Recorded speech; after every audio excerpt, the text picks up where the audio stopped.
bienvenido a esta receta médica de la Z, la emisión correspondiente a hoy viernes 14 de noviembre del año 2025. Agradecer a la gerencia de esta emisora que pone a la disposición esta plataforma para orientar y educar al pueblo dominicano. Doctora Vázquez, buenos días. Buenos días, doctora. Un placer estar aquí con ustedes, los radios de escucha. Gracias por sintonizarnos. También a nuestro querido el señor don Bienvenido Rodríguez por permitirnos llevarle este programa de belleza, salud, hormonas, metabolismo, nutrición, pero con conciencia. Agradecer al Dios Todopoderoso nuevamente por estar aquí sentada, por poder llevarle información y de punta, porque siempre tratamos de estar a la vanguardia de todos los temas concernientes que tratamos aquí en la receta médica, tu canal. Así mismo es, doctora, y recordar que el miércoles 12 fueron las elecciones del Colegio Médico Dominicano, y como médico tenemos que destacar este acto de la democracia. Actualmente no se han dado los resultados oficiales, pero hasta el momento quien lleva la delantera es el doctor Luis Peña Núñez, y por el distrito mi amigo Máximo Martínez, que será, según los datos que se han dado, el próximo presidente del Colegio Médico, y Máximo Martínez el director del distrito. Según las informaciones, hoy a las 11 de la mañana se iba a dar una rueda de prensa para dar los resultados finales. Mientras tanto, hay otras planchas que no están conformes con los resultados, pero hasta el momento el doctor Luis Peña Núñez se vislumbra como presidente del Colegio Médico Dominicano. En otro orden, doctora, tenemos un tema bastante hablando del tema que usted está hablando ahora mismo. Del Colegio Médico. Sí, quiero felicitar a mi amigo y hermano Máximo Martínez por ese triunfo. Ese de nosotros. Realmente esperamos, siempre yo digo que los gobiernos son de todos, aunque la gente no vote por la persona. Hay que orar y hay que pedir que esa persona que está ahí sea un ente de cambio, sea un ente de transformación. Porque si las cosas no van bien para todos. Y creo que es un momento a nivel del Colegio Médico, a nivel de todos nosotros los médicos, de unirnos, unir esa fuerza para cualquier vicisitud que haya con la sociedad. En el caso de nosotros de medicina estética, estamos pasando por una situación a nivel de la sociedad, y queremos que en esta etapa podamos restablecer todo esto y un sinnúmero de cosas que necesitamos a nivel médico que se resuelvan. Así que felicidades, Máximo. Esperamos que usted y el doctor Peña hagan una buena gestión. Bien, en el día de hoy tenemos un tema bastante interesante. Sabemos que es viernes de estética y belleza, y a propósito de lo que es el estilo de vida, de la nutrición, en el día de hoy se conmemora el Día Mundial de la Diabetes, y tenemos un tema bastante interesante con la doctora Vázquez Peña con relación a lo que es el estilo de vida, las hormonas y cómo manejar esta patología, en vista de que actualmente, según las estadísticas a nivel mundial, 589 millones de adultos sufren de esta patología, y se proyecta que para el año 2050 853 millones de personas padezcan de esta enfermedad. Mira, es importante ese dato porque realmente cuando se conmemora una efeméride o un día como hoy, el Día Mundial de la Diabetes, que sabemos que tenemos mucha actividad, aquí hay un patronato, aquí hay una sociedad de diabetes que hacen su trabajo para concientizar a la población. Este día se eligió porque es el aniversario del nacimiento de Frederick Banting, y quien junto con Charles Benz descubrieron en 1921 lo que era la insulina. Señores, la insulina, como siempre digo, somos hormonas. La insulina es una hormona, y mucha gente entiende que la insulina es una hormona que pudre. Lo digo porque yo roté por el diabético, hice mi pasantía en el diabético y tengo vasto conocimiento con relación a la diabetes. Fueron mis primeros inicios, y la insulina no es más que una hormona esencial que regula lo que es la glicemia, que esta se produce en las células del páncreas, en las células del Langerhans. Y la función de esto es regular la glicemia, punto. Entonces, cuando yo no tengo la insulina en valores óptimos, llámese que está alta o está baja, quiere decir o porque tengo baja producción o porque tengo exceso. Y eso ocurre cuando hay resistencia a la insulina. Hay una preocupación en la República Dominicana, ya que el 13% vive con esta patología, y hay un porcentaje importante que es prediabético, que es el 9.9. El estilo de vida es importante y por eso en este viernes la doctora nos estará tratando un poco de cómo afecta el estilo de vida, de cómo afecta la nutrición para que esta patología se siga desarrollando a nivel de nuestro cuerpo. Mira, según las estadísticas, llega como tú dices un 13%, pero ya está por un 18 casi, de un 13 a un 18. Pues entonces República Dominicana, doctora, la mayoría de personas... Y yo me atrevería a decir que es más alta. Lo que pasa es que nosotros tenemos precariedad con las estadísticas. Realmente estas personas hacen lo que pueden porque por los recursos, pero cuando hablamos de prediabetes hablamos de que el 90% de la población que tiene prediabetes no lo sabe, y el que lo sabe cuando recibe el diagnóstico no lo toma de una manera preventiva. Hay que sentarse a hablar con este paciente, concientizarlo y decirle las repercusiones. Y conjuntamente con este diagnóstico, hay un diagnóstico que se llama, una condición que se ha formulado así el nombre, para prevenir y alarmar de una forma u otra o llamar la atención, que se llama diabesidad. La diabesidad no es más que la relación entre la diabetes mellitus y la obesidad. Entonces, aquí hay una inflamación de bajo grado, hay una enfermedad crónica aunada a una condición metabólica que ya ustedes saben los resultados que va a tener si no lo podemos mejorar. Pero ¿qué es la diabetes mellitus? La diabetes mellitus no es más que una enfermedad crónica que se produce cuando el cuerpo no puede producir la insulina, o cuando tiene deficiencia de la insulina porque no agota la reserva. Entonces sabemos que existe la diabetes tipo 1, la diabetes tipo 2. La diabetes tipo 1 es cuando no hay reserva y puede ser provocada por un virus, bacterias genéticamente, y no hay producción de insulina. Ya la diabetes tipo 2 es aquella que puede ser por los valores, el estilo de vida. A veces la gente cree que por la genética. Esos factores que sí son modificables. Esos factores modificados, lo que llamamos epigenética, la epigenética. Mira, mamá fue diabética y eso es hereditario. No, es el estilo de vida. Muchas veces los pacientes adoptan los mismos estilos, los mismos patrones alimentarios, y puede haber un desencadenante o un factor genético ahí que está dormido.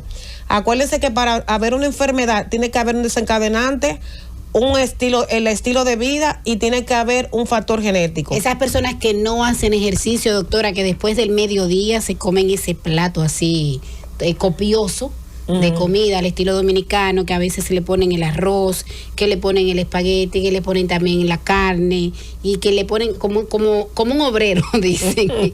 Y luego de eso no hacen ninguna actividad física. ¿Influye esto también para lo que es el desarrollo de la diabetes? Mira, ahí viene lo que es la carga glicémica de los alimentos. Se estima que cuando nosotros tenemos una alimentación balanceada, un plato con carbohidratos complejos, proteína de alta calidad, grasa de buena calidad, y también, ¿por qué no el balance? O sea, no realmente una persona saludable. Ahora, si ya usted tiene instaurada alguna condición, y por eso primero voy a hablar de las causas. Las causas de la diabética puede ser la genética, ya lo hablamos, sedentarismo. El sedentarismo aporta, porque si usted tiene resistencia a la insulina o usted tiene alguna predisposición o usted no hace ninguna actividad física, ¿qué se va a convertir? Esa grasa esa glicemia se va a convertir en grasa, y grasa visceral.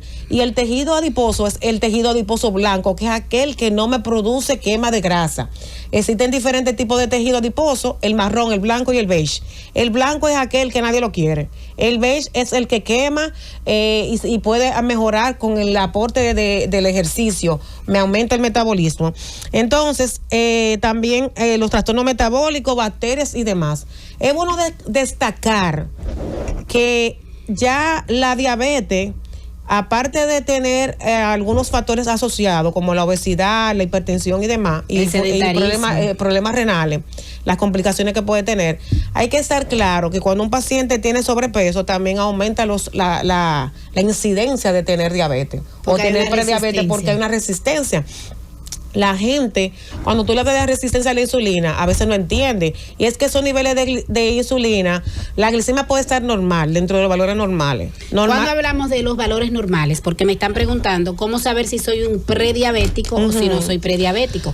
Anteriormente sabíamos que cuando se realizaba una glicemia que estaba por encima de 110, pero ya estos valores han cambiado. Sí. Es importante que la población sepa que si usted tiene una glicemia en 100, ya usted es prediabético, ¿correcto?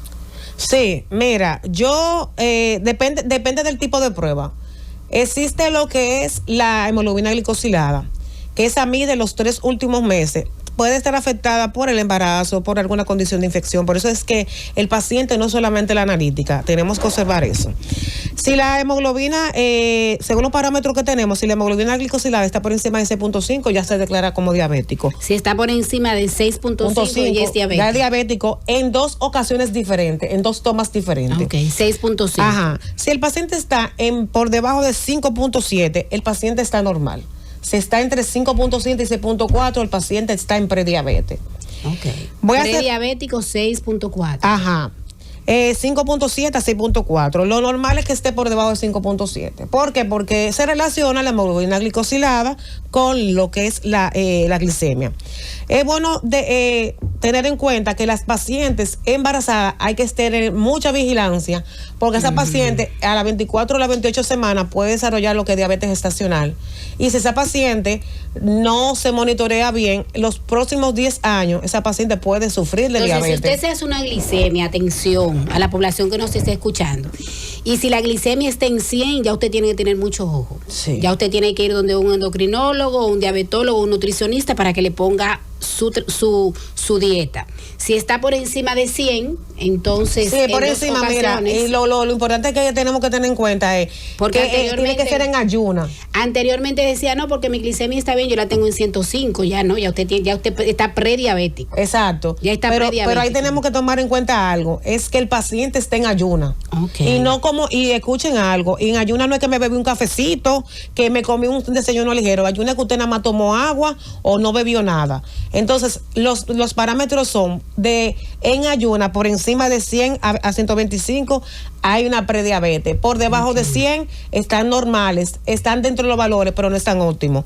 Y por encima de 126 ya se puede declarar como diabetes mellitus. Y si usted se hace una glicemia después de comer, que es lo que se llama postprandial, si está por encima de 140, entonces ya podemos también... A las 2 horas.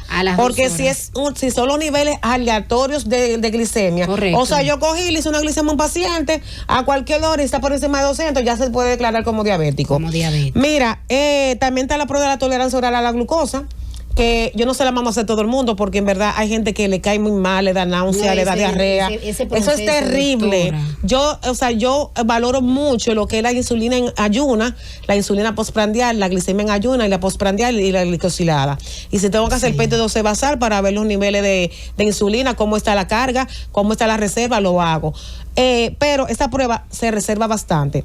Si el paciente tiene la tolerancia oral a las 2 horas en 140 está normal. Si está entre 140 a 199, ya el paciente presenta una prediabetes, y por encima de 200 siempre será diabetes. Voy a tomarme el atrevimiento de decirle que la medicina que yo trabajo es una medicina funcional basada en la evidencia. Yo he tenido en mi caso, en mis manos, no mucho, pocos pacientes, que cuando yo hago un abordaje integral, modulo al paciente a nivel hormonal, le cambio la alimentación al paciente, registro cuáles son los alimentos agresores. He tenido y tengo la evidencia de pacientes que tenían valores estadísticos o regidos para ser diabéticos, han salido de una diabetes. Entonces, doctora, usted que maneja la parte funcional, hay personas que dicen, no, yo no sufro de diabetes, lo que yo tengo es una azúcar emocional. Entonces, ¿está usted de acuerdo que sí, que hay un azúcar emocional? No es azúcar emocional, pero todo, yo no diría que el paciente está ajeno a la verdad. Existen alteraciones a nivel del estrés que me pueden exacerbar a mí la glicemia, como el cortisol. El cortisol es la hormona del estrés, y cuando yo no regulo el cortisol me predispone no solamente a diabetes, me predispone a grasa visceral, que es la grasa mala. El índice cintura-cadera es una de las cosas que se tiene que tomar en cuenta. Para que entienda la población que tienen esa barriguita para afuera, que dicen barriguita de cerveza. Usted hace el índice cintura-cadera, que se toma la medida de la cintura y la cadera y tiene que dar por debajo de 0.9. Eso depende si es mujer o hombre. Entonces, esos pacientes, en ese caso específico que yo le puedo hablar, ahí hubo un cambio en el estilo de vida, hubo ejercicio, hubo una modulación hormonal, una paciente, porque si usted corrige la causa, que es a lo que se va la medicina funcional, usted trabaja la raíz, usted puede mejorar o retirar la condición. Tenemos que entender que estamos... sin llegar a la medicación. Porque ahí entro con esas pacientes, entraron la suplementación, ahí entran varios suplementos como la berberina, La metformina puede entrar, que tiene un papel importante en la regulación de la resistencia a la insulina, pero también la berberina me puede ayudar a mejorar. Ahí entra también entran hormonas como lo es la melatonina, la vitamina D, el cortisol. En el caso de la resveratrol, el resveratrol es tan importante que me ayuda a bajar la PCR, la proteína C reactiva, a regular el factor de necrosis tumoral alfa y a mejorar la resistencia a la insulina. La berberina ayuda, el omega, la vitamina D tiene un factor predisponente, porque el hombre con diabetes, 1/3 del hombre con diabetes tiene hipogonadismo, que quiere decir que tiene la testosterona baja. Lo que quiere decir que tenemos que modular más que todo en el hombre. Entonces se ve afectada la el líbido, claro, sexual, claro. Y ahí entran dos causas. Ahí entra lo que es la virilidad. Hay que verificar el óxido nítrico, que también afecta a la parte cardíaca, como la circulación. Ustedes saben que por lo que pasa por ahí es circulación. Entonces yo tengo que modular a ese paciente con alternativas que me ayuden a mejorar esa resistencia a la insulina. Y ahí entra un agente o un suplemento a que se puede aplicar tanto oral, intravenoso, y tenemos protocolos establecidos para la resistencia a la insulina. Ahí entra el alfa lipoico, que es un quelante, es un antioxidante por excelencia, y yo he visto cómo esos pacientes que tengo que bajarle la dosis de insulina o tengo que bajarle el tratamiento, en algunos casos no es mucho, porque la verdad hay que decirla, el paciente tiene que comprometerse, hemos tenido que quitar los medicamentos, pero eso es un abordaje integral y el paciente tiene que estar comprometido. Y hablo más que todo en los pacientes que tienen resistencia a la insulina. La resistencia a la insulina y la diabetes no es lo mismo. La resistencia a la insulina es cuando yo encuentro los niveles de insulina en ayuna por encima de 5 y los niveles postprandiales por encima de 20. Entonces ese es el páncreas que produce una hiperinsulinemia. Exacto, sangre. Por compensar, el páncreas dice, tengo una hiperglicemia, o sea, sube la glicemia. Esa persona, por ejemplo, que comen y luego de comer se comen un dulcito, se beben una soda y hacen como ese páncreas se ve forzoso, y entonces a raíz de esto se produce una hiperinsulinemia a partir de las células. Depende de cómo esté el metabolismo, porque un paciente con una galletita de soda te puede hacer una hiperglicemia, pero sin embargo se puede comer una hiperglicemia, una hiperinsulinemia, y el paciente, que no es lo mismo, muchos médicos confunden los términos, pero el paciente, por eso la medicina de precisión, la medicina personalizada, hay que ver qué es lo que hace ese paciente, y por eso se ponen los glucómetros, se ponen los test que son para ver la respuesta del paciente antes y después de comerse ese alimento.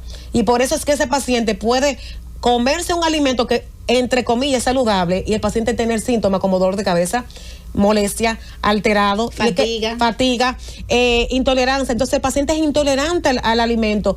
Inclusive los alimentos, cuando somos intolerantes, pueden darnos alergias y expresarse también como hipertensión. ¿Cómo se manifiesta, doctora, la hiperinsulinemia en sangre?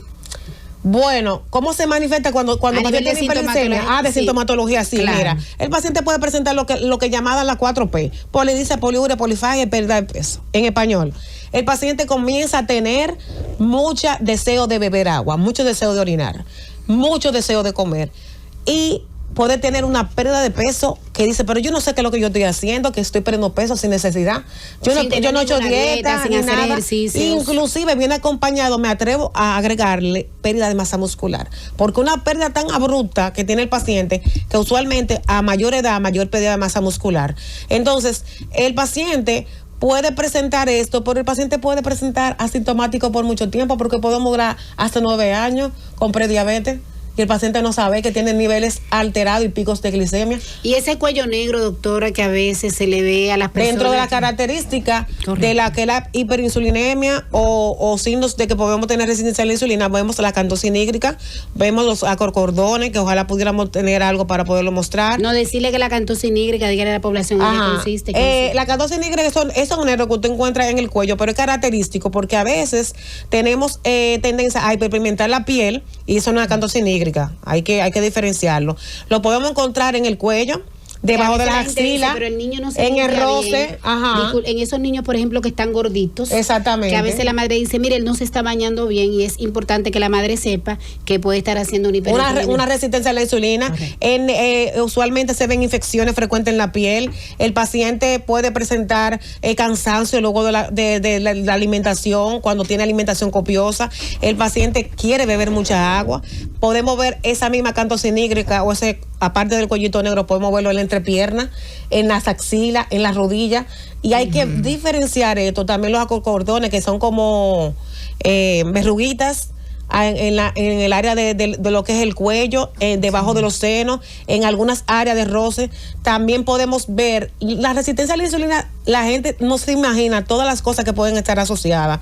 Cuando un paciente tiene mancha en la piel, eso es signo de resistencia a la insulina. Cuando un paciente tiene acné, hay una alteración o una resistencia a la insulina. Cuando usted le coloca una modulación hormonal al paciente y tiene una resistencia a la insulina, si el paciente no fue sobremedicado, es porque hay una resistencia a la insulina. Por eso el paciente debe de modularse. Hacen vaginitis a repetición. Lo que es la candidiasis. Entonces a veces es la muy paciente frecuente. dice, pero a mí no se me quita un flujo. Exactamente. A veces cuando están muy gorditas dicen, pero a mí no se me quita un flujo, me pongo óvulos. Exactamente. Y a veces la raíz de la causa es que tiene que verificar cómo está su La cándida se alimenta de la glucosa. Correcto. Y de alimentos. Si tú le preguntas al paciente que yo no puedo dejar de comer carbohidratos y te hablas de carbohidratos, hablamos de carbohidratos, no es que quiero comerme una fruta, no. Quiero comer fritura, quiero comer empanada, quiero comer bollería, un antojo, y ese azúcar, ese refresco. Entonces cuando tú te vas a lo que es la historia clínica del paciente, tú le preguntas a la paciente, mira, a ti te da mucho flujo, te pica tu área íntima,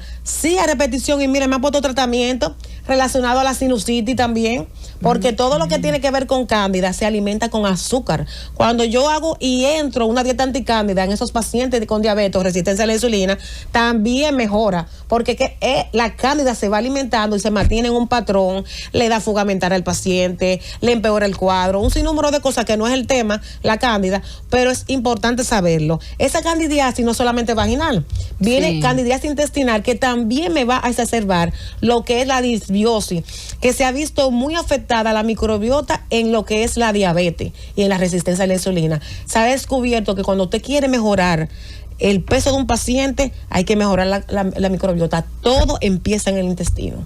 Y el que no sepa de intestino no sabe nada. El intestino es el segundo cerebro. Aquí una pausa. La alimentación, doctora, de estos pacientes, que tienen esta resistencia a la insulina, usted como nutricionista, ¿cuál sería su esquema de alimento en este caso? Mira, yo trabajo de una manera muy personalizada, individualizada por el tipo de medicina que yo trabajo. Primero se evalúa el paciente, se chequea cuáles son los requerimientos del paciente, y luego de la pausa voy a seguir hablando de cuál es el abordaje nutricional y de suplemento con los pacientes que presentan resistencia a la insulina o diabetes. Vámonos a una pausa y cuando regresemos continuamos con el tema de la diabetes a nivel de la modulación hormonal.